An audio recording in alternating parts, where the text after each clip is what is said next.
Hello everyone, మీరు చూస్తుంది Suman TV. నేను మీ కీర్తి. నాతో పాటు ప్రముఖ హోమియోపతి ఫిజిషియన్ డాక్టర్ చేతన్ రాజు ఉన్నారు. Hi sir. Hello madam. Chetan గారు, సమ్మర్ సీజన్ అంటే మ్యాంగోస్, ముంజలు, వాటర్ మిలన్ చాలా ఎక్కువగా వస్తుంటాయి కదా. ముంజలుతో లైక్ వాటర్ యాపిల్ అంటూ ఉంటారు, ఐస్ యాపిల్, సరే ఐస్ యాపిల్ అంటూ ఉంటారు ముంజల్ని.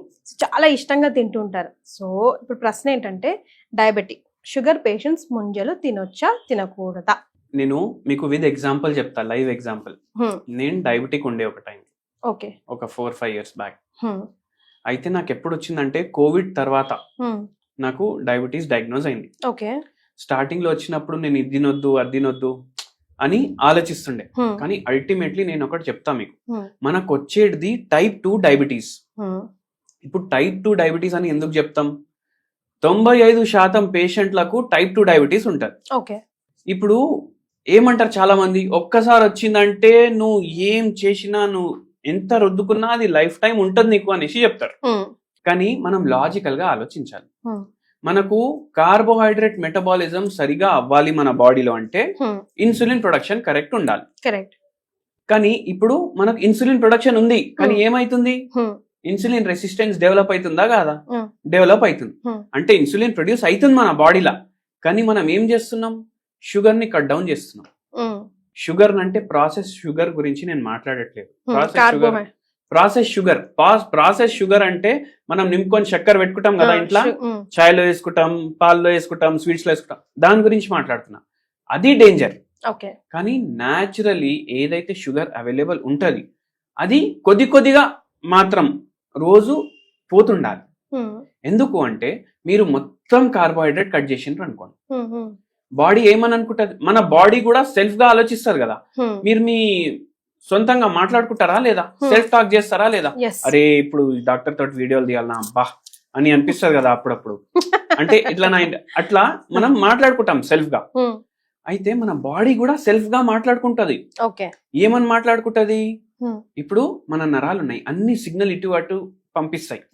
అట్లా ఇంపల్సెస్ జనరేట్ చేసుకుంటారు. ఏమనేసి, అరే ఇప్పుడు మనకు షుగర్ వస్తలేదు బాడీలో, షుగరే మన బాడీలో రాలేనప్పుడు మనకి ఇంకా ఇన్సులిన్ ఏం అవసరం అనిపిస్తుంది కదా బాడీకి. అప్పుడు బాడీ ఏం చేస్తుంది?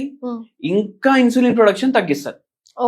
ఆల్రెడీ ఇన్సులిన్ రెసిస్టెన్స్ ఉంది, ఇంకా తగ్గిస్తుంది. ఎందుకంటే ఇన్సులిన్ ఇది కార్బోహైడ్రేట్ పోవట్లేదు కదా బాడీలో. అట్లా అందుకే మనం పేషెంట్లకి కూడా ఒకటే చెప్తాం, మీకు ఏం తినాలనిపించినా మీరు కొద్దిగా తినాలి. అంటే అందులో షుగర్ మాత్రమే ఉండదు కదా చైతన్య గారు, అందులో ఈవెన్ చాలా విటమిన్స్, మినరల్స్ చాలా వస్తాయి కదా. Beat any fruit for that matter. మనం ఓన్లీ షుగరే అవాయిడ్ చేయాలనుకుంటే బాడీకి అవి కూడా మిస్ అయిపోతామా? మళ్ళా ఇంకోటి మీకు విచిత్రం ఉన్నవి ఒకటి చెప్తా. ఇప్పుడు అది ఏంటంటే, మనం రైస్ తింటాం కదా రోజు, మనం ఏది సోనా మసూరి గానీ హెచ్ఎంటి రైస్ ఇవి తింటాం. మనం ప్రాసెస్ ఫుడ్ లో అవాయిడ్ చేయమంటాం కదా. రైస్ కూడా ఒక దాంట్లో చూసుకుంటే ప్రాసెస్డేగా, ఎందుకంటే హస్క్ పోతుంది, మళ్ళా దానికి ట్రీట్ చేస్తారు, మళ్ళా హెచ్ఎంటి అనేసి ఏదో బాయిల్ చేసి మళ్ళీ సల్లగా చేసి అట్లా తయారు చేస్తారు. అంటే మనకు రైస్ ఎట్లా కావాలంటే ఉడికినాక వైట్ కనిపించాలి. ఇట్లా ప్లేట్ లో వేసుకుని ఇట్లా ప్లేట్ ఇట్లా వేసుకొని ఇట్లా ఇట్లా వేస్తే మొత్తం ఓపెన్ అయిపోవాలి, అవునా కదా? అంటే రైస్ తింటే కూడా మనకు బిర్యానీ ఫీల్ రావాలి. అందుకే ఉప్పు కూడా వేస్తాం ఒక్కొక్కసారి రైస్ లా. అయితే ఇక్కడ మనం ఏం అర్థం చేసుకోవాలంటే, Munjal unprocessed natural. And very importantly, మనం ఈ డైలీ ఏదైతే రైస్ ఉడకబెట్టుకొని తింటాం కదా, దాని గ్లైసిమిక్ ఇండెక్స్ కన్నా ముంజల్ది గ్లైసిమిక్ ఇండెక్స్ తక్కువ ఉంటది. ఎందుకు తక్కువ ఉంటది? 90% నీళ్లు, ఫైబర్, మినరల్స్, విటమిన్స్ ఇవన్నీ కూడా ఉంటాయి దీంట్లో. ఉన్న షుగర్ కంటెంట్ కూడా న్యాచురల్ షుగర్ కంటెంట్ ఉంటుంది. దీని గ్లైసిమిక్ ఇండెక్స్ తక్కువ ఉందంటే అబ్జార్ప్షన్ కూడా మెల్లగా అవుతుంది, గ్లూకోజ్ స్పైక్ సడన్ గా రాదు. అదే రైస్ తింటే ఏమైతుంది? గ్లూకోజ్ స్పైక్ సడన్ గా వస్తుంది, అవునా కదా?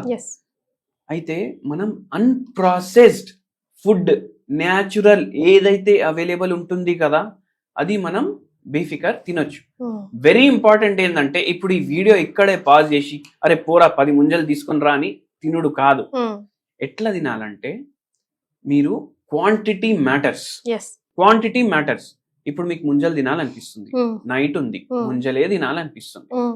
ఒకటి మామిడి పండు చిన్నది ఉంటే, బేనిషాన్ ఉంటే చిన్నది, కోసుకోండి, వేసుకోండి, ఒక బౌల్లో వేసుకోండి. ఒకటి ముంజలు పెట్టుకోండి, 2 తినేసేయండి. అదేమి డిన్నర్ అని అనుకోండి. సీజనల్ ఫ్రూట్లు కదా, చాలా మందికి ముంజలు కూడా ఇష్టం ఉంటది, మ్యాంగో కూడా ఇష్టం ఉంటది. సో మ్యాంగో కూడా బేఫికర్ తినమంటున్నారు, that night with adding no sugar, no extra raw తినండి. మళ్ళీ ఇంకోటి దిమాక్లో ఏం పెట్టుకోవాలంటే ఆర్గానిక్ ఉండాలి. ఎందుకు మ్యాంగో బదులు ముంజలు ఒక 4-5 తింటే ఏమవుతుంది? 4-5 చూడండి, ఇప్పుడు 4-5 కాదు 10 కూడా తినొచ్చు కావాలంటే, షుగర్ వ్యాధి లేకపోతే. కానీ షుగర్ వ్యాధి ఉంది కదా, మనం మ్యాంగో బదులు అదే తినొచ్చు కదా అనుకో. 2-3 తినండి, కానీ దాని తర్వాత ఏం తినకండి. అదే బేసికల్ గా. అండ్ ఫైబర్ కూడా ఎక్కువ ఉంది, గ్లైసెమిక్ ఇండెక్స్ తక్కువ ఉంది, స్లో అబ్జార్ప్షన్ రేట్ ఉంటది. అండ్ వెరీ ఇంపార్టెంట్లీ ఇప్పుడు చాలా మంది ఏం చేస్తున్నారు తెలుసా మీకు, గ్లూకోజ్ మానిటరింగ్ ఇక్కడ పెట్టుకుంటారు. 24 hours గ్లూకోజ్ మానిటరింగ్ చేసుకుంటారు. నేనే చేసి చూసిన, మీరు కూడా ఎవరి దగ్గరైనా గ్లూకోజ్ మానిటరింగ్ ఉంటే చేసి చూసుకోండి. రైస్ మీరు ఒక మీల్ లా తింటే మీకు గ్లూకోజ్ పైకి ఎంత వస్తుంది, ముంజలు 2 మీరు తిని చూసుకోండి ఎంత గ్లూకోజ్ పైకి వస్తుంది, మీకే అర్థం అవుతుంది. నేను చెప్పేది అక్కడ ఏముండదు. మళ్ళీ కొందరు కాంట్రవర్సీ ఇట్లా ఏం చెప్తారు, అరే ముంజలైతే పామ్ నుంచి వస్తుంది కదా, అంటే డేట్ పామ్, ఇది కొబ్బరి బొండా పాము, మళ్ళా మనం చక్కెర తయారు చేసుకుంటాం కదా షుగర్ కేన్, అయితే పామ్స్ లోకి వెళ్ళి షుగర్ తీస్తారు, ముంజల్లోకి వెళ్ళి కూడా షుగర్ తీయొచ్చు, కానీ ప్రాసెస్ అయిపోతుంది కదా, అన్ప్రాసెస్డ్ మనం తినేది. సో అట్లా మీరు తినండి. ఇప్పుడు మన దగ్గర ఇంతమంది డయాబెటీస్ రివర్సల్ కోసం వస్తారు, నాకి షుగర్ వ్యాధి రివర్స్ అయింది, అయితే ఎట్లా అవుతుంది, మనం ఏం చేస్తాం, మనం ఏది కట్ డౌన్ చేయం, మనం క్యాల్కులేట్ చేసి తింటాం. బ్యాలెన్స్ డైట్ తినాలి, కార్బోహైడ్రేట్ కూడా పోవాలి కొంచెం అన్న రోజు, ప్రోటీన్స్ పోవాలి, ఫ్యాట్స్ పోవాలి, ఫైబర్ అన్నిటికన్నా ఎక్కువ పోవాలి. అయితే అందుకే ముంజలు హెల్ప్ చేస్తుంది మనకు ఇట్లా. అండ్ వెరీ ఇంపార్టెంట్లీ ఏంటంటే మీరు ఇంకోటి ఏం చేయొచ్చు అంటే నైట్ టైం, ఇప్పుడు నేను మామిడి పండు చెప్పినా కదా, ఇప్పుడు మీకు మామిడి పండు తినాలనిపిస్తుంది, నైట్ ఏమో మీరు కోసుకున్నారు వేసుకున్నారు, అరే జరా పుల్లగా ఉంది జరా చక్కెర తీసుకురా అని ఆ పనులు చేయొద్దు. పుల్లగా ఉంటే మీరు అట్లానే తినాలి. పుల్లగున్నా కూడా ఎక్స్ట్రా యాడెడ్ షుగర్ ఏది వేయొద్దు, పైకి హనీ బెల్లం అది కూడా వేసుకుంటారు. అచ్చా ఇంకోటి మీకు చెప్తాను, ఒకటి వెబ్సైట్ ఉంటది చైనీస్ వెబ్సైట్ అలీబాబా అనేసి, దాని మీద మీరు కొట్టండి బై ఆర్టిఫిషియల్ హనీ అనేసి, బై ఆర్టిఫిషియల్ హనీ అనేసి ఒక వెబ్సైట్ లో వాడు అమ్ముతుండు, ఇది ఫలానా ఇది కొను, నువ్వు ఏ టెస్ట్ కన్నా ఎంత పెద్ద లెబారెటరీకి ఇది టెస్ట్ చేసి హనీ కాదని ఎవరు చెప్పారు, అది హనీ కాదు షుగర్ సిరప్. అండ్ ఇప్పుడు ఎంతో మంది పెద్ద పెద్ద ఇప్పుడు హనీలు అమ్ముతారు కదా, XYZ పెద్ద పెద్ద FMCG కంపెనీలు, వాళ్ళది టెస్టింగ్ లా ఇది ప్యూర్ హనీ కాదు అనేసి వచ్చింది. సో ప్యూర్ హనీ మార్క్ ఉండాలి, ట్రైబల్ హనీ మీకు 100% డెఫినెట్. మీరు పల్లెటూరులో ఉంటారు, మళ్ళీ ఆడికెళ్ళి ఒక 30-40 కిలోమీటర్లు మీరు అడవిలో పోయి ఎవరితోటో తీపిచ్చేసి మీరు హనీ ఇంటికి తెస్తున్నారంటే, మీ కండ్ల ముందే తీసి ఇస్తుండు అంటేనే అది హనీ, లేకపోతే అది హనీ కాదు అని అనుకోండి. అట్లా. సో హనీ వేయొద్దు. దాని మీద ఇంకా ఏమన్నారు మీరు, బెల్లం, తాటి బెల్లం అని. తాటి బెల్లం చూడండి, బెల్లం టేస్ట్ చేయడానికి ఇప్పుడు మీరు చాయ్లో వేసుకోండి, తాటి బెల్లం మీరు కాఫీలో వేసుకోండి, టేస్ట్ మస్తు వస్తుంది, ఎందుకంటే జర వెరైటీగా ఉంటది. కానీ బెల్లం కూడా ఇప్పుడు షుగర్ ఇంత హామ్ చేస్తే బెల్లం ఇంత హామ్ చేస్తుంది. మిశ్రీ అయితే షుగరే కదా, ఇంకా షుగర్ అంటే చిన్నగా ఉంటది, మిశ్రీ ఏమో పెద్దగా ఉంటది, అంతే అంటారా? అంతే. దాన్ని పౌడర్ చేసుకొని మరి పాలలో టీలలో వేసుకుంటూ ఉంటాం, అది కాదేమో, ప్యూర్ ఫామ్ కాదేమో. లేదా మేడం, అది కూడా షుగర్ ప్రాసెస్డ్ ఏం వాడొద్దు madam. Okay, so by default processed food వాడొద్దు. Natural food, fruits are natural food beat anything, అందులో షుగర్ ఉన్నా కూడా అది హార్మ్ఫుల్ చేయదు ఒక మొతాజ్ లో తీసుకుంటే కనుక అని అంటారు. సో ఇందు మూలంగా మనం ఎండ్ ఆఫ్ ది వీడియో చెప్పేది ఏంటంటే, డయాబెటిక్ పేషెంట్స్ బేఫికర్ ముంజలు తినొచ్చు, అంతే కదా. కానీ క్వాంటిటీ ఇన్ కంట్రోల్. తర్వాత ఇంకేం తినకూడదు, ఇంకా అదే ఒక మీల్ లాగా పెట్టుకోవాలి, beat breakfast, lunch or dinner. Done. Thank you for joining us.